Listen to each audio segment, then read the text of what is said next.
చరిత్ర పూర్వయుగం.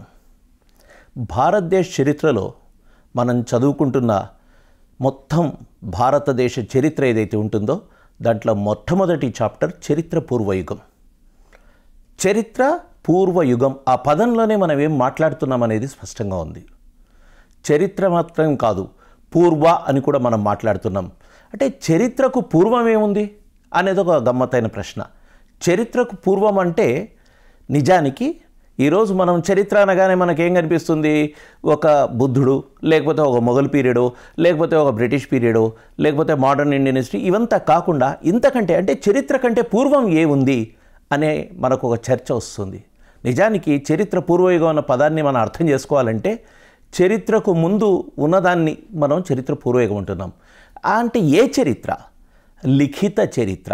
అంటే లిఖిత ఆధారాలు ఉన్న చరిత్రకు ముందున్న కాలాన్ని మనం చరిత్ర పూర్వయుగం అని అంటున్నాం. కాబట్టి చరిత్ర పూర్వయుగం అని మనం అన్నామంటే దాని గురించి అర్థం చేసుకోవాల్సింది మన మానవ జాతి యొక్క తొలి అడుగుల్ని మనం మాట్లాడుకుంటున్నాం. తొలి అడుగులు అంటే ఏమిటి? అంటే మానవ జాతి మన మనుషులుగా తయారయ్యే క్రమం కొండలు, గుహలు, గుట్టల్లోంచి క్రమంగా మనం ఈరోజున్న పరిస్థితికి వచ్చే ముందు కొత్త రాతి యుగంలో బట్టలు నేయడం, వ్యవసాయం చేయటం, ఇవన్నీ మనం నేర్చుకుంటున్న కాలం. ఇన్నిత క్రమాన్ని మనం చరిత్ర పూర్వయుగంలో మనం చదువుకుంటున్నాం. ఈ చరిత్ర పూర్వయుగానికి ఒక స్పష్టమైన డెఫినేషన్ ఉంది. చరిత్ర పూర్వయుగం అంటే ఏ రకమైన లిఖిత ఆధారాలు లేని ఒక విస్తృతమైన కాలానికి సంబంధించిన అధ్యయనమే చరిత్ర పూర్వయుగం. గుర్తుపెట్టుకోండి మళ్ళీ, ఏ రకమైన ఆధారాలు లేని విస్తృతమైన కాలానికి సంబంధించిన చరిత్రే చరిత్ర పూర్వయుగం. అంటే ఆధారాలు లేకుండా మరి చరిత్రను ఎట్లా అర్థం చేసుకోవాలి? అసలు నిజానికి చరిత్ర అంటే పుక్కిటి పురాణాలు కావు కదా, ఊరికే ఎవరు చెప్తే వాళ్ళు చెప్పేది చరిత్ర అయిపోదు కదా.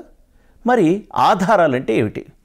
చరిత్ర పూర్వయుగంలో ఉన్న ఆధారాలు ఏమిటి అంటే నిజానికి చెప్పాలంటే మిగతా కాలాల్లో మనకు శాసనాలు, రాతి కట్టడాలు, నాణ్యాలు, పుస్తకాలు ఇవన్నీ ఉన్నాయి. మరి చరిత్ర పూర్వయుగానికి ఆధారాలు ఏమిటి అంటే చాలా ఆశ్చర్యంగా అనిపిస్తుంది. రాళ్ళు, రప్పలు, రాళ్లలో చెక్కిన రాళ్లను మనం ఆయుధాలుగా తయారు చేసుకున్నవి, లేకపోతే ఎముకలు, తర్వాత ఆ కాలం వాళ్ళు నిర్మించుకున్న సమాధులు, లేక ఆ కాలంలో గుహల్లో వాళ్ళ గుహ ఆవాసాల్లో దిద్దుకున్న బొమ్మలు, లేకపోతే చెక్కుకున్న బొమ్మలు, ఇవంతా కలిస్తే మనకు చరిత్ర పూర్వయుగం యొక్క ఆధారాలు అవుతాయి. ఇంకా ఇవే కాదు, ఆనాటి కంకాళాలు అంటే బోన్స్, పూర్తి స్కెలిటన్ కావచ్చు, లేకపోతే ఇండివిజువల్ కావచ్చు, ఎంత కలిస్తేనే చరిత్ర పూర్వయుగం అవుతుంది. సో మనం ఈరోజు మాట్లాడుకోబోయేది భారతదేశ చరిత్రలో తెలంగాణ, ఆంధ్రప్రదేశ్, మిగతా రాష్ట్రాలు అన్నీ కలిపి, అంటే ఈ మొత్తం భారతదేశ ఏదైతే ఇండియన్ సబ్ కాంటినెంట్ అంటున్నామో, అంటే భారత ఉపఖండం అంటున్నామో, ఈ ఉపఖండానికి సంబంధించిన చరిత్ర పూర్వయుగం గురించి మనం ఈరోజు మాట్లాడుకుందాం. ఈ చరిత్ర పూర్వయుగం చదవడానికి ముందు కొంత చరిత్ర పూర్వయుగానికి సంబంధించిన చరిత్ర గురించి మనం తెలుసుకుందాం. అసలు చరిత్ర పూర్వయుగం అసలు ఎవరికి అర్థమైంది? ఇప్పుడు ఎక్కడైనా రాసి పెడితే ఇది చరిత్ర పూర్వయుగం అని ఉండాలి. అట్లా కాకుండా మనకు కొన్ని ఆధారాల్ని ఒక చోట ఒక రాయి దొరుకుతుంది. ఆ రాయిని చూసి అరే ఇది ఎందుకు వాడారు అని ఆశ్చర్యపోయి దాని గురించిన అధ్యయనం చేసి చరిత్ర పూర్వయుగానికి సంబంధించిన రాళ్ళు, రాతితో చేసిన పనిముట్లు, ఈ అన్నిటినీ కలుపుకొని చేస్తున్న పరిశోధనే చరిత్ర పూర్వయుగం యొక్క తొలినాళ్ల పరిశోధన. ఇక దీంట్లో తీసుకుంటే మొట్టమొదట 1842 ప్రాంతంలో మీడోస్ టైలర్ అనే అతను లింగసుగూరు దగ్గర ఒక fine stone tool, ground or polished hand axe అంటాం, స్టోన్ యాక్స్ అంటాం. అంటే ఒక రాయిని మంచిగా చెక్కి ఒక గొడ్డలిలాగా తయారు చేసుకున్న ఒక స్టోన్ యాక్స్ మనకు దొరుకుతున్నది 1842లో. 1842 తర్వాత రాబర్ట్ బ్రూస్ఫుట్ అనే అతను 1863 ప్రాంతంలో మద్రాస్ దగ్గర ఉన్న పల్లవరంలో ఒక ప్యాలియోలిత్ అంటే పాత రాతి యుగపు ఒక రాతి పనిముట్టును కనుక్కున్నాడు. ఆ తర్వాత ఆయన కొడుకు కలిపి మన కర్నూలు జిల్లాలో బిలస్వర్గం అనే గుహలున్నాయి. ఆ బిలస్వర్గంలో చేసిన పరిశోధనల్లో బేతంచెర్ల, కర్నూలు, బిలస్వర్గం ఇవంతా ప్రాంతాల్లో ఉన్న రాతి గుహలు. ఆ గుహల్లో మన పాత రాతి యుగపు అవశేషాల నుంచి మొదలుపెట్టి ఆ తర్వాత అవశేషాలని మొత్తం చూడటం జరిగింది. ఇక హైదరాబాద్ విషయానికి వస్తే 1914లో హైదరాబాద్లో ఆర్కియాలజీ డిపార్ట్మెంట్ ఫామ్ అయింది. అప్పటి నుంచి హైదరాబాద్లో, అంటే హైదరాబాద్ రాజ్యం అంటే ఆ రోజు హైదరాబాదు, కర్ణాటక హైదరాబాదు అంటే రాయచూరు, గుల్బర్గా ఈ ప్రాంతాలంతా, ఇంకొకటి మహారాష్ట్ర, ఈ ప్రాంతాలు కలిపి మనకు హైదరాబాద్ అనేది రాజ్యంగా ఉండింది. ఈ హైదరాబాద్లో కూడా పరిశోధనలు జరిగాయి. ఆ పరిశోధనల ఆధారంగా యాంటిక్వేరియన్ రిమైన్స్ ఇన్ హైదరాబాద్ స్టేట్ అని 1953లో పబ్లిష్ చేయడం జరిగింది. ఇంత పరిశోధన జరిగిన తర్వాతే మనం ఏం చేయగలిగామంటే చరిత్ర పూర్వయుగం గురించిన ఒక అవగాహన మనకు వస్తున్నది. ఇక తెలంగాణ, ఆంధ్రప్రదేశ్, ఇండియా ఇవన్నీ మాట్లాడుతుంటే కొంతమంది మహానుభావుల గురించి మనం చెప్పుకోకుండా ఉండకూడదు. ప్రత్యేకించి మనం తెలంగాణ విషయానికి వస్తే ఠాకూర్ రాజారాం సింగ్ పెద్దపల్లి వాస్తవ్యులు. ఆ ఠాకూర్ రాజారాం సింగ్ బాసర నుంచి భద్రాచలం వరకు మొత్తం గోదావరి పరివాహక ప్రాంతంలో ఉన్న అన్ని గ్రామాలు సైట్స్ సర్వే చేసి ఇక్కడ రాతియుగపు అవశేషాలు, ఆధారాలు అంటే pre historic artefacts, pre historic evidences అన్ని గ్యాదర్ చేశాడు. అద్భుతంగా పరిశోధన చేసాడు, రాశాడు. ఇంకా దీంతో పాటు మనం మాట్లాడుకోవాల్సిన ఇంకొక అంశం ఉంది. ఇవంతా రాళ్ళు మనుషుల గురించి. అసలు తెలంగాణ లేకపోతే ఈ ప్రాంతానికి సంబంధించిన ఇంకొన్ని విశేషాలు ఉన్నాయి. ఒకప్పుడు డైనోసార్లు కూడా ఈ ప్రాంతంలో సంచరించినాయి. ఉదాహరణకు తీసుకుంటే మీకు మన హైదరాబాద్లోనే బిర్లా ప్లానిటోరియం అనేదైతే అంటున్నామో ఆ ప్రాంతంలోనే ఒక డైనోసారియం ఉంది. ఆ డైనోసారియంలో ఉన్న ఓ డైనోసార్, దాని పేరు కోటాసారస్ ఎమన్పల్లెన్సిస్. దీంట్లో కోటాసారస్ ఏమో దాని ప్రజాతి డైనోసార్ది. ఎమన్పల్లెన్సిస్ అనేది యమన్పల్లె అనే ఊర్లో దొరికింది కాబట్టి ఎమన్పల్లెన్సిస్ అన్నాం. దీని age 160 million years old. 1 million అంటే 10 లక్షల సంవత్సరాలు. ఇక లెక్క పెట్టుకోండి. 160 మిలియన్ సంవత్సరాల పాత జురాసిక్ ఏజ్కు సంబంధించిన ఒక స్కెలిటన్ మనకు హైదరాబాద్లో ఈరోజు మనకు డిస్ప్లేలో ఉంది. అది దొరికింది మనకు తెలంగాణలోనే. స్టేజెస్ ఆఫ్ హ్యూమన్ ఎవల్యూషన్ అంటున్నాం. అంటే ఏమిటి? మానవ వికాసానికి, మానవ పరిణామానికి ఎన్ని మార్పులు జరుగుతున్నాయో ఆ స్టేజెస్ గురించి మనం మాట్లాడుకుందాం. మొట్టమొదటిది హోమో హ్యాబిలిస్. హోమో హ్యాబిలిస్ అంటే ఇది ఒక దశ. దాదాపు 3 లక్షల సంవత్సరాలు నుంచి 1.7 వరకు ఉన్నది హోమో హ్యాబిలిస్. ఈ హోమో హ్యాబిలిస్ తర్వాత వస్తున్నది హోమో ఎరెక్టస్. అంటే ఇది 1.9 to 1.7 lakh ఇయర్స్ వరకు ఉంది. అక్కడి నుంచి 2.5 lakh ఇయర్స్. చాలా ఇదంతా కూడా మీకు నోట్స్లో ఉంది కాబట్టి ఆ డేట్స్ కంటే కూడా మీరు దీని సారాంశాన్ని అర్థం చేసుకోవాలి. మొట్టమొదటి వచ్చిన హోమో హ్యాబిలిస్ తర్వాత వచ్చింది హోమో ఎరెక్టస్. ఆ తర్వాత వచ్చింది హోమో సేపియన్ నియాండర్తలెన్సిస్. నియాండర్తలెన్సిస్ ఇది దాదాపు 2 లక్షల నుంచి 40,000 ఏళ్ల వరకు ఉన్నది హోమో సేపియన్ నియాండర్తలెన్సిస్. ఆ తర్వాత ఉన్నది ఈరోజు మనం మాట్లాడుకుంటున్న మనల్ని సైంటిఫిక్ పదాల్లో మాట్లాడితే దాన్ని హోమో సేపియన్ సేపియన్స్ అంటాం. దాదాపు 40,000 ఏళ్ల నుంచి ఈరోజు వరకు ఉన్నదాన్ని మనం హోమో సేపియన్ సేపియన్స్ అంటున్నాం. ఇది మన మానవ పరిణామక్రమం, హ్యూమన్ ఎవల్యూషన్లో ఉన్న స్టేజెస్. ఎందుకు హ్యూమన్ ఎవల్యూషన్ను మనం అర్థం చేసుకోవాలి? ఈ పదాలు ఎందుకు వాడాలి అంటే హ్యూమన్ ఎవల్యూషన్ అర్థం కాకపోతే మనకు పాతరాతి యుగం ఏ స్టేజ్లో మొదలైంది, ఆ స్టేజ్లో మానవుడు ఏ దశలో ఉన్నారు, అంటే ఏ దశలో ఉన్నారు, హోమో ఎరెక్టసా, హోమో హ్యాబిలిసా అనేది మనకు అర్థం కాదు. కాబట్టి ఆ దశలు, ఆ పీరియడ్ను మనం గుర్తుపెట్టుకోవడం ద్వారా మనం కూడా మన పాతరాతి యుగం నుండి కొత్త రాతి యుగం వరకు ఎన్ని దశలను మార్చుకుంటూ వస్తున్నామో మనకు అర్థమవుతుంది. ఇక ఈ మొత్తం ప్రీ హిస్టరీని అంటే చరిత్ర పూర్వయుగాన్ని 3 భాగాలుగా మనం విభజిస్తాం. ఎందుకు విభజించాలి అంటే ఏదైనా సరే ఒక 3 లక్షల సంవత్సరాల చరిత్రను మనం ఎప్పుడు దాదాపు 3 lakh ఇయర్స్ హిస్టరీ. ఇప్పుడు మనం మాట్లాడుతుంది ఉదాహరణకు తీసుకుంటే ఇండస్ వ్యాలీ నుంచి ఒక 2000 వెనక ఇక్కడ 2000 వేస్తే 4-5 వేల సంవత్సరాల చరిత్రనే మనం చదవడం కష్టమే. అటువంటిది 2-3 లక్షల సంవత్సరాల నుంచి జరుగుతున్న మానవ పరిణామ క్రమాన్ని ఎట్లా అర్థం చేసుకోవాలి, అది చాలా ఇంపార్టెంట్. అందుకోసం మనం ఏం చేస్తున్నామంటే ఈ చరిత్ర పూర్వయుగాన్ని, ప్రీ హిస్టరీని 3 భాగాలుగా డివైడ్ చేస్తారు. దీన్ని 3 ఏజ్ సిస్టమ్ అని అంటారు. 3 ఏజ్ సిస్టమ్ అంటే 3 కాలాలు ఉన్నాయి, దీంట్లో 3 దశలు ఉన్నాయి. మొట్టమొదటి దశ వచ్చేసి పాత రాతి యుగం, which is also known as Palaeolithic age in English. పాత రాతి యుగం. ఇక చూడండి, ఇప్పటి నుంచి మనం మాట్లాడుతున్నంత కూడా రాతియుగం పేరు మీద మాట్లాడుతున్నాం. ముందు పాత రాతియుగం, తర్వాత మధ్యరాతి యుగం, తర్వాత కొత్త రాతియుగం. ఈ రాతియుగం అని అనుకుంటే ఎందుకు అంటున్నాం దీన్ని రాతియుగం అని అంటే, మనకు ఈ కాలాలకు సంబంధించిన విషయాలంతా మనకు దొరుకుతున్నవి, తెలుస్తున్నవి రాతి పనిముట్ల ద్వారా. కాబట్టి మన చరిత్ర పూర్వయుగాన్ని రాతియుగం పేరు మీద విభజిస్తూ వచ్చినామన్నమాట. సో పాత రాతియుగం అనేది ఒక పీరియడ్. అసలు ఈ రాతియుగంలోనే పాత రాతియుగం అతిపెద్ద స్టేజ్. ఎంత పెద్ద స్టేజ్ అంటే దాదాపు 3 లక్షల ఏళ్లకి ముందు మొదలైన పాత రాతియుగాన్ని మనం తర్వాత కాలంలో మీజోలిథిక్ ఏజ్ అంటే మధ్యరాతి యుగం ఒక 10,000 ఏళ్ల క్రితం జరిగింది. ఇంత పెద్ద పీరియడ్ని మనం అర్థం చేసుకోవాలంటే ఎంత కష్టం. అందుకోసం ఈ పాతరాతి యుగాన్ని కూడా మనం 3గా విభజిస్తున్నాం. ఒకటి lower Palaeolithic age. Lower Palaeolithic age అంటే దిగువ పాతరాతి యుగం. ఈ దిగువ పాతరాతి యుగం మొట్టమొదటిది, అంటే అతి పాత కాలంలో ఉన్నది. అన్నిటికంటే ముందు ఉన్న మానవ పరిణామ క్రమాన్ని మనం ఈ కాలంలో చూడవచ్చు.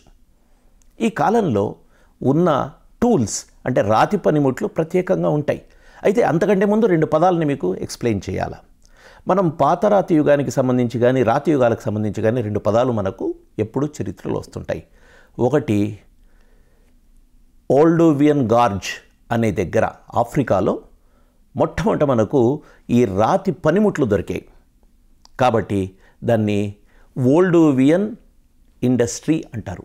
ఆల్డోవియన్ ఇండస్ట్రీ, OLDUVIAN. ఆల్డోవియన్ ఇండస్ట్రీ అంటే ఏమిటంటే ఆల్డోవియన్ గార్జ్ అనే ప్రాంతంలో ఆఫ్రికాలో దొరికిన పనిముట్లను ద్వారా మనం రాతి చేతి గొడ్డలు దొరికాయి ఆ కాలంకి. దాన్ని బట్టి మనం ఆల్డోవియన్ ఇండస్ట్రీ అన్నాం. ఇంకొకటి అషూలియన్ కాంప్లెక్స్ అంటాం. అషూలియన్ కాంప్లెక్స్ అంటే ఫ్రాన్స్లో సెయింట్ అషూల్ అనే ప్రాంతంలో దొరికిన రాతి పనిముట్లను ఆధారంగా దీన్ని పెట్టాం. ఈ 2 పదాలు మీరు గుర్తుపెట్టుకోవాల్సిన అవసరం ఉంటుంది. ఒకటి ఆల్డోవియన్ ఇండస్ట్రీ, 2 అషూలియన్ కాంప్లెక్స్. ఈ 2 కూడా పాతరాతి యుగపు పనిముట్లకు సంబంధించిన పేర్లే. వాటిని డినోట్ చేయడానికి, వాటిని గుర్తుపెట్టుకోవడానికి ఆ కాలంలో శాస్త్రీయంగా మనం దానికి పేర్లు పెట్టాం. ఇదనమాట. అయితే మొట్టమొదట ఈ లోవర్ ప్యాలియోలిథిక్ పీరియడ్లో ఉన్న వాటిలో ఉన్న లక్షణం ఏమిటి అంటే, ఈ కాలంలో ఉన్న టూల్స్ రాతి పనిముట్లంతా కూడా చాపింగ్ టెక్నిక్తో ఉన్నవి. చాపింగ్ కొట్టేది, చాపింగ్ టెక్నిక్. వీటిలో మనకు హ్యాండ్ యాక్స్ అంటే ఏమిటి? రాతి గొడ్డలి, చేతి గొడ్డలి, హ్యాండ్ యాక్స్. చాలా విచిత్రంగా ఉంటుంది. మీరు ఎప్పుడైనా మ్యూజియంస్కి వెళ్తే చూడొచ్చు. చేతి గొడ్డలి అంటే ఇట్లా రాతిని కొత్తగా తయారు చేసిన తర్వాత, ఆ తయారు కూడా ఎట్లా చేస్తారు? పెచ్చులు ఊడదీసి తయారు చేయడం ఉంటుంది. దాన్ని ఇట్లా పట్టుకోవడానికి, ఈవెన్ చెయ్యి పెట్టడానికి అనుకూలంగా కూడా ఒక గుంత తయారు చేసుకొని రాతి గొడ్డళ్ళని చేసుకున్న గొడ్డళ్ళు, చేతి గొడ్డళ్ళు మన దగ్గర ఉన్నాయి. Hand access. తర్వాత క్లీవర్స్ అంటే ఇట్లా గోకుడు రాళ్ళు, డిస్కాయిడ్స్ అంటే రౌండ్గా ఉన్న రాళ్ళు. అన్ని రకాల రాళ్లను మనం ఆయుధాలుగా వాడాం. నిజానికి మనం ఆయుధాలకు ఎందుకు వాడుతున్నాం అంటే, అప్పటికి ఇంకా మనకు మెటల్స్ తెలియవు, మనకు రకరకాల వస్తువులు ఇంకా రాలేదు వినికిలోకి. ఉదాహరణకు మీరు ఆలోచించండి, ఒక కోతి నుంచి మనిషిగా మారుతున్న కాలం, ప్రైమేట్స్ నుంచి మనుషులుగా మారుతున్న కాలం. మనకున్నవేమిటి? 2 చేతులు. ఈ చేతులు వేళ్ళు మనము 2 కాళ్ళ మీద నిలబడ్డందుకు ఫ్రీ అయిపోయిన ఈ లిమ్స్. ఈ 2 కాళ్ళు, ఈ ముందు కాళ్ళు ఇవి యాక్చువల్గా, ఈ ముందు కాళ్ళు చేతులుగా మారిపోయి మనకు ఇవి ఫ్రీ అయిపోయినందున ఇవి చాలా ఈజీగా ఫ్లెక్సిబిలిటీగా మారడంతో మనకేమైందంటే, ఈ చేతుల ద్వారా మనం రాళ్లను పనిముట్లుగా తయారు చేసుకునే అవకాశం మనకు వచ్చింది. This is the wonderful aspect in the human evolution. మన చేతులు, మన ముందు కాళ్ళు చేతులుగా మారి మనము టూల్స్ తయారు చేసుకోగలిగాం. ఇప్పటివరకు హ్యూమన్స్ మాత్రమే చేసుకున్నారు. జంతువులు టూల్స్ చేసుకోలేవు, టూల్ను వాడగలుగుతాయి.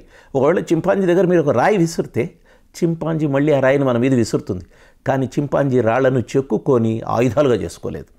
అది మానవులు మాత్రమే చేసుకున్నారు. సో దీన్ని దృష్టిలో పెట్టుకొని మనము రాతి యుగం అంటున్నాము. రాతి పనిముట్లే మనకు ఆధారాలైన చరిత్రను అర్థం చేసుకోవడానికి. ఇక చాపింగ్ టూల్స్ అంటే కొట్టేవి, ఇట్లా చేసేవి, రకరకాల రాతి పనిముట్లను మనం మాట్లాడుతున్నాం. ఇదంతా ఎక్కడ ఉంది అంటే భారతదేశంలో చాలా ప్రదేశాల్లో ఉన్నాయి.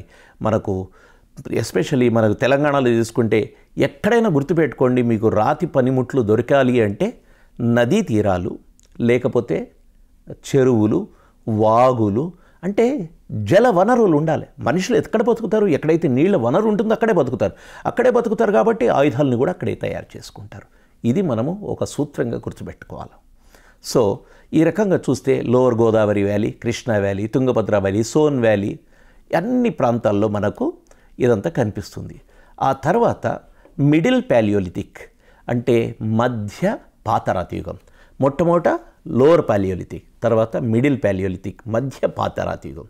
ఇది దాదాపు 1,30,000 ఏళ్ల నుంచి, ఇక్కడ ఇది బీసీ నేను మాట్లాడుతుంది. బీసీ అంటే క్రీస్తుకు 1,30,000 ఏళ్ల ముందు నుంచి మొదలు పెడితే క్రీస్తుకు 50,000 లేక 20,000 ఏళ్ల మధ్యకాలం వరకు సాగింది. చూడండి, మొత్తం ఈ భూమి మీద మానవ పరిణామ క్రమం ప్రతిదీ మీట వేసినట్టు ఒక బటన్ నొక్కితే ఎట్లా అవుతుందో అట్లా జరగదు. ఒక చోట ముందు కావచ్చు, ఇంకో చోట తర్వాత కావచ్చు. ఈ మొత్తం పీరియడ్, ఈ ప్రాసెస్ని తీసుకుంటే ఈ పరిణామ క్రమంలో వస్తున్న తేడాలు ఒక్కొక్క దగ్గర 10,000, 20,000 ఏళ్ల తేడా కూడా ఉండే అవకాశం ఉంది. భారతదేశంలో మనకు తెలంగాణలో మనము రాతియుగపు డేట్స్ చూస్తే కొన్ని చోట్ల ఆఫ్రికాను, లేకపోతే కొన్ని ఏషియాలో, సెంట్రల్ ఏషియాస్లో కొన్ని ప్రాంతాల్లో ఉన్న వాటికి మనకు చాలా డేట్ వేరియేషన్ వస్తుంది. కాబట్టి అయ్యో ఇంత డిఫరెన్స్ వచ్చింది అని అనుకోనవసరం లేదు. భారతదేశంలో కానీ ప్రపంచంలో కానీ ఈ పీరియడ్ జరుగుతున్న పరిణామాలు చాలా స్లోగా జరుగుతాయి. ఒక చోట 1,30,000 జరిగితే ఒక చోట 1,10,000 జరుగుతుంది. దీన్ని దృష్టిలో పెట్టుకుంటే ఈ తేడాలు మీకు అర్థమవుతాయి. సో మధ్య పాతరాతి యుగం ఏమన్నామో దాంట్లో ముఖ్యమైనవి ఫ్లేక్ టూల్స్ అంటే ఈ సన్న ఫ్లేక్ అంటే చెక్కినప్పుడు వచ్చే ఫ్లేక్స్ అంటాం మనం, సన్నటి అటువంటి వాటితో ఫ్లేక్ టూల్స్. రాతిని చెక్కినప్పుడు వస్తే పెచ్చులు అంటామే మనం. ఆ పెచ్చులతోటి ఈ స్క్రాపర్స్ ఇట్లా గీకి, అంటే ఒక జంతువుని చంపాం, ఎట్లా దాని మన దగ్గర చాకు ఉందా, ఇదే మనకు చాకుగా పనిచేస్తుంది. దీంతో స్క్రేప్ చేసి, అంటే ఇట్లా లాగడం ద్వారా మనం చర్మాన్ని మనం చీల్చుకోగలుగుతాం. తర్వాత బోరర్స్ అంటే రంధ్రాలు చేయడం. ఇట్లాంటి రకరకాల పనిముట్లు మనం ఈ కాలంలో వాడాం. తర్వాత మోడర్న్ హ్యూమన్స్ అంటే ఈరోజు మనం మాట్లాడుతున్న హ్యూమన్స్కు సంబంధించిన మానవ పరిణామ క్రమంలో దాదాపు ముఖ్యమైన మార్పులు జరిగినవి ఇదే కాలంలో. అంటే మధ్య పాతరాతి యుగం కాలంలోనే మోడర్న్ హ్యూమన్ బీయింగ్కు దగ్గరగా వచ్చామన్నమాట. అంతకుముందు ప్రైమేట్స్కి దగ్గరగా ఉన్నాం. తర్వాత ఉన్నది అప్పర్ పాలియోలిథిక్ అంటే ఎగువ పాతరాతి యుగం. ఈ ఎగువ పాతరాతి యుగం 40,000 ఏళ్ల నుంచి 10,000 ఏళ్ల వరకు సాగింది. 40,000 ఏళ్ల బీసీ నుంచి 10,000 ఏళ్ల బీసీ వరకు సాగింది. నిజానికి వేల బేసీల్లోనే మనం మాట్లాడుతున్నాం. మనకు సంవత్సరాలు ఇక్కడ 100లో లేవు, వేలలో ఉన్నాయి, లక్షల నుంచి వేలల్లోనే ఉన్నాయి. కాబట్టి ఈ పరిణామ క్రమానికి చాలా సమయం పడుతుందనేది మనకు అర్థమవుతుంది. ఈ ఎగువ పాతరాతి యుగంలో ఉన్న లక్షణం ఏమిటి అంటే బ్లేడ్ టూల్ కల్చర్. బ్లేడ్ అంటే ఏమిటి? మనకు చాలా నునుపెక్కిన రాయి ఏదైతే ఉందో దాన్ని బ్లేడ్స్ అంటాం. మనం షేవింగ్ బ్లేడ్ అంటున్నాం. ఈ బ్లేడ్ టూల్ కల్చర్ అనేది అయితే అంటున్నామో, అంటే చూడండి, ఒక పెద్ద రాయి దాన్ని చెక్కుకొని మోటుగానే ఉంటూ దాంతో మనం ఆయుధంగా చేసుకున్న కాలం నుంచి మెల్లగా పెచ్చులు తీసిన ఫ్లేక్స్, తర్వాత బ్లేడ్స్. అంటే ఏమైంది? మనము రాతి పనిముట్లు తయారు చేసుకోవడంలో మనకున్న నైపుణ్యం అనేది పెరుగుతూ వస్తున్నది. పెద్ద వాటికంటే కూడా చిన్నవి చేస్తూ వచ్చాం. ఇవన్నీ కూడా మనకు ఈ సందర్భంలో మొదలైంది. సో అప్పర్ పాలియోలిథిక్ ఎగువ పాతరాతి యుగంలో జరుగుతున్న మార్పులు ఇవి. ఇదే కాలంలో మనము హోమో సేపియన్గా ఎదుగుతున్నాం. ఈరోజు మనం మాట్లాడుతున్న మోడర్న్ హ్యూమన్ బీయింగ్, ఆధునిక మానవులు ఎవరైతే ఉన్నారో దాదాపు ఈ పీరియడ్లో మనకు ఎదుగుతున్నాం. ఈ పీరియడ్కు సంబంధించి వస్తే రాక్ ఆర్ట్ కూడా మొదలైంది. రాక్ ఆర్ట్ అంటే ఏమిటి? గుహావాసాల్లో ఎక్కడెక్కడైతే మనం బతుకుతున్నామో అన్ని ప్రాంతాల్లో ఏం చేశారంటే పెయింటింగ్ వేశారు, బొమ్మలు గీసినారు. వాటి గురించి మనం ఈ చాప్టర్లో తర్వాత చదవబోతున్నాం. ఇది మనకు గుహావాసాల్లో కనిపించేది. దీన్ని మనం ఏమంటాము? రాక్ ఆర్ట్ అంటాం. ఈ రాక్ ఆర్ట్ మనకు ఎగువ పాతరాతి యుగం కాలంలో మనకు కనిపిస్తున్నది. ఇక ఇందాకే చెప్పినట్టు హోమో సేపియన్స్ అనేదైతే ఆధునిక మానవులు మనం మాట్లాడుతున్నామో అది ఈ కాలంలోనే పెరగడం జరిగింది. ఈ కాలంలో కూడా చేతిగొడ్డళ్ళు ఉన్నాయి. కాకపోతే చేతిగొడ్డళ్ళ సైజ్ తగ్గుతుంది, షార్ప్నెస్ పెరుగుతుంది, నైపుణ్యం అర్థమవుతుంది మనకు దాంట్లో. సో ఇది ఎగువ పాతరాతి యుగం. దీని తర్వాత అంటే ఇప్పుడు వరకు మనం మాట్లాడింది పాతరాతి యుగం. ఇందాకే చెప్పుకున్నట్టు మొత్తం రాతి యుగాన్ని 3 భాగాలుగా మనం విభజించినప్పుడు మొట్టమొదటి పాతరాతి యుగం, రెండవది మధ్యరాతి యుగం, మూడవది కొత్త రాతి యుగం. Palaeolithic, mesolithic, neolithic. మళ్ళీ ఒక చిన్న రివిజన్. పాతరాతి యుగాన్ని మళ్ళీ 3గా డివైడ్ చేసి ఏం చేసాం? Lower, middle, upper. మీరు క్రమంగా మన దగ్గరికి వస్తున్నాం అనమాట, ఇట్లా మెల్లగా వెనకాల నుంచి. అన్నిటికంటే పాతది లోవర్ పాలియోలిథిక్, అంటే దిగువ పాతరాతి యుగం, మధ్య పాతరాతి యుగం, ఎగువ పాతరాతి యుగం. ఈ 3 పాతరాతి యుగ స్టేజెస్ అయిపోయినాక ఉన్నది మధ్యరాతి యుగం.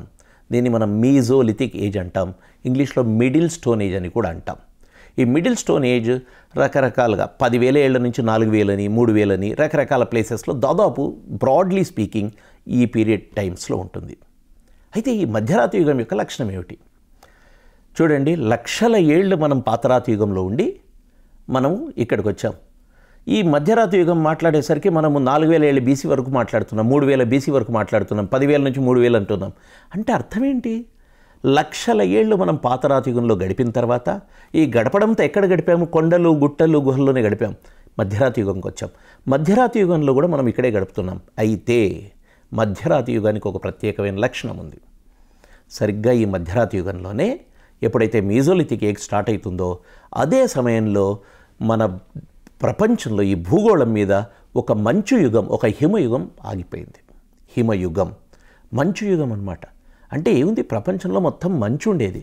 అంటే ఇప్పటిదాకా ఉన్నవాళ్ళు మంచులోనే, గుట్టలల్లో, కొండలల్లో తిరుగుతూ ఉన్నవాళ్ళు. అయితే ఇంత జరిగి ఈ పీరియడ్ వచ్చేటప్పటికి మంచు యుగం తగ్గటం, మంచు క్రమంగా తగ్గి భూమి వేడెక్కుతున్నది. భూమి వేడెక్కినప్పుడు ఏమవుతాయి? నదులు కూడా పారడం మొదలు పెడుతుంటాయి. మన భారతదేశంలో కావచ్చు, ప్రపంచంలో కావచ్చు, చాలా నదులు ఇట్ కోరిలేట్స్ దిస్ పీరియడ్. ఎందుకంటే నదులు ప్రవహించాలంటే హిమాలు కరగాల్సిందే. సో ఈ 10,000 బీసీ ప్రాంతంలో మొదలు మనకు మధ్య రాతి యుగాన్ని మనం మాట్లాడుతున్నాం. దీన్ని సంధియుగం అనాలి. దేని మధ్య సంధియుగం? దేనికి మధ్యలో రెండింటినీ కలుపుతున్నది అంటే మొట్టమొదట ఇది పాతరాతి యుగం, ఇంకొక వైపు కొత్త రాతి యుగం. ఈ రెండింటి మధ్య బ్రిడ్జ్, ఒక వారధి మధ్యరాతి యుగం. This we call it as Mesolithic age. ఈ స్టేజ్లో మెల్లగా మనం పాత అలవాట్ల నుంచి బయటకు వస్తున్నాం. ఉదాహరణకు అసలు పాతరాతి యుగంలో మనకున్న ముఖ్యమైన జీవన ఆధారం ఏమిటి అనేది మనం మాట్లాడితే hunting and food gathering. Hunting అంటే ఏమిటి? వేట. దేన్ని వేటాడుతున్నాం? మన చుట్టూ పరిసరాల్లో ఉన్న జంతువులను వేటాడుతున్నాం, చేపలను వేటాడుతున్నాం. ఫుడ్ గ్యాదరింగ్ పండ్లు, ఫలాలు, తినగలిగిన ఆకులు, లేకపోతే తేనెతట, ఇవే మనకు ఉన్నవి. ఈ అన్నిటినీ మనము సేకరిస్తున్నాం. కాబట్టి వేట, ఆహార సేకరణ అనేది 2 ప్రధాన అంశాలు. లక్షల ఏళ్ళు మనము వేట, ఆహార సేకరణ మీదే ఆధారపడే బతికాం. మనం ఇంకా ప్రొడ్యూసర్స్ కాదు, మనకు వ్యవసాయం తెలియదు, మనం పండించడం తెలియదు. ప్రపంచంలో ప్రకృతిలో ఏది ఉంటే దాన్ని తెంపుకొని తిన్నాం, లేకపోతే కనిపిస్తే చంపి తిన్నాం. ఇది వేట, ఆహార సేకరణ అనే లక్షణం. ఇది రాతియుగానికి సంబంధించిన లక్షణం. మరి రాతియుగం తర్వాత వస్తున్న ఈ సంధియుగంలో మనం ఏం మారాలి? రాబోయే యుగంలో మనం మెల్లగా కొంచెం ఉత్పత్తికి వైపుకు పోతున్నాం. కాబట్టి మెల్లగా మనము ఫుడ్ గ్యాదరింగ్ స్టేజ్లోనే ఇంప్రూవ్మెంట్ చేసుకుంటూ వస్తాం. హంటింగ్, ఫుడ్ గ్యాదరింగ్ నుంచి రాబోయే ఉత్పత్తికి సంబంధించిన విషయాల్లో కొత్తగా పండించడం పూర్తిగా నేర్వలే, కానీ మనకు ప్రిమిటివ్ అగ్రికల్చర్ ఈ సందర్భంలో కనిపిస్తుంది. ఉదాహరణకు భారతదేశంలోనే, భారత ఉపఖండంలోని, దేశం అంటే మనం ఈరోజు అది పాకిస్తాన్లో ఉంది, తీసుకుంటే మొట్టమొదట మనకు ఈరోజు బలూచిస్తాన్ ప్రాంతంలో, మనకు మెహర్గఢ్ అనే ప్రాంతంలో మొట్టమొదట ఈ వ్యవసాయానికి సంబంధించిన ఆధారాలు మనకు కనిపిస్తున్నాయి. అంటే ఒక వ్యవసాయం ఇక్కడ జరిగింది అనే ఆధారాలు మెహర్గఢ్లో కనిపిస్తున్నాయి. 7000 BC. అంటే ఏమిటి? మీజోలిథిక్ పీరియడ్లోనే మొట్టమొదటి వ్యవసాయానికి పునాదులు పడ్డాయి, బీజం పడింది. కానీ నిజానికి వ్యవసాయానికి మనం ఇంకా ట్రాన్సిషన్ కాలేదు, పూర్తిగా మారిపోలేదు. ఇది మనకు మధ్యరాతి యుగం యొక్క లక్షణాలు. అయితే ఈ కాలంలో ఉన్న వాటికి రాతి పనిముట్లకు ఒక ముఖ్యమైన లక్షణం ఉంది. ఆ పనిముట్ల లక్షణాన్ని మనము మైక్రోలిత్స్ అంటాం. మైక్రోలిత్స్ అంటే, మైక్రో అంటే మీకు తెలుసు కదా, చిన్నవి. లిత్ అంటే రాయి. మైక్రోలిత్, మెగాలిత్, మైక్రోలిత్, పాలియోలిత్. లిత్ అంటే రాయి అనేది గుర్తుపెట్టుకుంటే మీకు ఈ ఇబ్బంది ఉండదు. మైక్రోలిత్ అంటే సూక్ష్మ రాతి పనిముట్లు. చాలా చిన్న చిన్నవి, అంటే రాయిని చిన్న చిన్నగా చెక్కి ఇంతింత కొత్త పనిముట్లు చేసిన కాలాలు ఇవి. ఇవంతా ఎట్లా ఉపయోగించారు? ఉదాహరణకు తీసుకుంటే ఇట్లాంటి రాళ్లను ఒక 2 కట్టెలు తీసుకొని ఈ రాళ్లను మధ్యలో పెట్టుకుంటూ మంచి కట్టేసుకుంటూ, దేంతో కడతాం? ఈ నార, ఏ చెట్ల నుంచి తీస్తున్న నారతోటి కట్టేస్తే ఇదేమవుతోంది? పళ్ళంతా వచ్చి ఒక రంపం తయారవుతుంది. అంటే ఈ రోజున మోడర్న్ మెటల్ రంపం అంతా ఎఫెక్టివ్గా ఉంటుందా అంటే ఉండకపోవచ్చు, కానీ వీటితో రాళ్లతో పళ్ళతో చేసుకున్న పనిముట్లు మనకు కనిపిస్తున్నాయి. ఈ మైక్రోలిత్స్ రకరకాలుగా ఉపయోగపడుతుంది. ఒక ఈటె లాంటి ఒక కట్టె ఉందనుకోండి, దాని ముందు ఈ మైక్రోలిత్ను గుచ్చితే పోయి వేటాడడానికి నీళ్ళల్లో చేపను పట్టవచ్చు. అంటే ఈ సూక్ష్మ రాతి పనిముట్లు ఈ కాలానికి సంబంధించిన ముఖ్యమైన పనిముట్లు. అసలు ఈ మొత్తం కాలంలో నేను పాత రాతియుగం నుంచి మొదలు పెడితే ఇప్పటి వరకు రకరకాల రాతి పనిముట్లు రకరకాల మెటీరియల్స్తో చేశారు. ఉదాహరణకు చెర్ట్ అంటాం, జాస్పర్ అంటాం, క్వార్ట్జ్, క్రిస్టల్, చాల్సిడోని, అగేట్, ఇట్లాంటి రకరకాల రాళ్ళు ఉన్నాయి. వాటి ఏదైతే మనము చెక్కగలమో వాటి నుంచి పనిముట్లు తయారవుతాయి. గుర్తుపెట్టుకోండి. మీరు ఊళ్ళలో చూడండి, ఇప్పుడు ముఖ్యంగా మనకు గ్రనైట్ దొరుకుతుంది. గ్రానైట్ అంటాం, దాన్ని గనేట్ అంటాం. గ్రానైట్ని ముక్కలు చేసి చేయడం కొద్దిగా కష్టం, చాలా గట్టిది గ్రానైట్. అసలు గ్రానైట్ రాళ్లల్లో స్ట్రెంగ్త్ ఏదైతే గట్టితనం ఉందో, డైమండ్ తర్వాత ఈ గ్రానైట్, డైమండ్ 10 అయితే ఇది 7కి వచ్చింది గ్రానైట్. కానీ నేను మాట్లాడుతున్న మిగతావి అగేట్, క్రిస్టల్, జాస్పర్, చాల్సిడోని, ఇట్లాంటి రాళ్ళు, ఇట్లాంటి రకరకాల రాళ్ళు కొంచెం తక్కువ మెత్తగా ఉంటాయి. కాబట్టి అవి చెక్కడానికి, తర్వాత వాటితో ఆయుధాలు చేయడానికి సులభమవుతుంది. కాబట్టి మెటీరియల్స్ కూడా చెప్పాం. తర్వాత బోన్ టూల్స్, బోన్స్తో కూడా ఈ ఆయుధాలు చేశారు. ఇకపోతే చివరిగా ఈ 3 దశల సిద్ధాంతంలో వస్తున్నది లాస్ట్ది నియోలిథిక్ ఏజ్, అంటే కొత్త రాతి యుగం. ఈ కొత్త రాతి యుగం చాలా ఇంపార్టెంట్ స్టేజ్ మానవ దశలో. ఎందుకు అంటే ఇన్ని లక్షల ఏళ్ళు మనం ట్రావెల్ చేసి ప్రయాణించి వచ్చింది ఇక్కడ మనకు కొత్త విషయాల్లో కల్మినేట్ అవుతున్నది, కొత్త విషయాలకు మార్పు చెందుతున్నది. ఈ కొత్త రాతి యుగాన్ని అందుకే ఒక విప్లవము అన్నారు. విప్లవం అంటే ఏమిటి అంటే ఇప్పటివరకు జరిగిన దానికంటే చాలా రాడికల్గా, చాలా విచిత్రంగా, చాలా స్పీడ్గా మార్పులు జరగబోతున్నాయి. అందుకే గార్డెన్ చైల్డ్ అనే ఒక ఫేమస్ చరిత్రకారుడు కొత్త రాతి యుగాన్ని ఒక విప్లవంతో పోల్చాడు. That is known as neolithic revolution అని అన్నారు. ఈ నియోలిథిక్ రెవల్యూషన్లో ఏమైంది అంటే స్టోన్ టూల్స్, ఈ రాతి పనిముట్లు ఏవైతే ఉన్నాయో ఈ రాతి పనిముట్లు గ్రైండింగ్ అండ్ పాలిషింగ్. గ్రైండింగ్ అంటే నునుపు చేయటం, ఇట్లా గ్రైండ్ చేయడం, తర్వాత పాలిష్ చేయడం ద్వారా తయారు చేశారు. వీటిని నియోలిత్స్ అన్నారు. నియోలిత్. ఈ కొత్త రాతి యుగంలో ఉన్న రాతి పనిముట్లతో పాటు కొన్ని ముఖ్యమైన లక్షణాలు కొత్త రాతి యుగంలో ఉన్నాయి. వాటిని మనం అర్థం చేసుకుంటే కేవలం రాళ్ళు మాత్రమే కాదు, ఇంకొన్ని విషయాలు కూడా వస్తున్నాయి. మొట్టమొదట వ్యవసాయాన్ని మాట్లాడుకోవాలి. కొత్త రాతి యుగంలో మనం వ్యవసాయం చేయడం మొదలుపెట్టాం. ఫస్ట్ ఆఫ్ ఆల్ వ్యవసాయం చేయడం మొదలు పెడితే ఏం జరుగుతుంది అంటే, వ్యవసాయం చేసినప్పుడు మనము ఒక చోట నిలకడగా ఉంటాం. ఒక చోట గింజలు వేసినాము అంటే అక్కడ పండించుకొని పోతాం. సో ఇప్పుడు మనం ఏం చేయాలి? ఆ గింజల్ని పండించుకొని పంట చేసుకోవడానికి ఒక దగ్గర ఉండాలి. దాంతో మన గ్రామాలు ఏర్పడ్డాయి. ఇక రెండవది జంతువులను పోషించుకోవటం, అంటే వాటిని మనం పెంపుడు జంతువులుగా చేసుకోవడం మొదలుపెట్టాం. అప్పటి వరకు జంతువులు ర్యాండమ్గా ఉంటున్నాయి, కానీ ఇప్పటి నుంచి జంతువుల్ని మనం దానికోసం పోషించడం మొదలుపెట్టాం. ఆ తర్వాత పాటరీ. పాటరీ అంటే ఏమిటి అంటే మనకు కుండలు తయారు చేసుకోవడం. కుండలు ఏమో అవసరం, ద్రవ పదార్థాలు కానీ ఘన పదార్థాలు కానీ మనం సేకరిస్తున్నవి, ఉత్పత్తి చేస్తున్నవి, వాటినంతా దాంట్లో దాచుకోవాలి. సో మనకు ఎట్టి పరిస్థితుల్లో ఈ పాటరీ ప్రొడక్షన్ అనేది వచ్చింది. ఇక చివరగా మాట్లాడితే ఈ మొత్తాన్ని చూస్తే మనం కొండలు గుట్టల నుంచి మొదలుపెట్టి ఈ గ్రామాలకు వచ్చి దిగాం. ఇది కొత్త రాతి యుగం యొక్క లక్షణం. ఈ కొత్త రాతి యుగంలోనే మళ్ళీ 3 స్టేజెస్ గురించి మాట్లాడుకోవాలి. మొదటిది బ్రాంజ్ ఏజ్. బ్రాంజ్ ఏజ్ అంటే కంచు యుగం. ఈ కంచు యుగం దాదాపు 3000 BC నుంచి 1000 BC వరకు మనం బ్రాంజ్ ఏజ్ అంటున్నాం. ముఖ్యంగా భారతదేశ చరిత్రలో ఈ బ్రాంజ్ ఏజ్ అనేది మనకు ఇండస్ వ్యాలీ సివిలైజేషన్, సింధులోయ నాగరికతలో మనకు కనిపిస్తున్నది, దట్ ఈస్ బ్రాంజ్ ఏజ్. ఇక రెండవది చాల్కోలిథిక్ ఏజ్. అంటే ఈ చాల్కోలిథిక్ ఏజ్లో మనము కాపర్ అంటే తామ్రయుగం అంటున్నాం.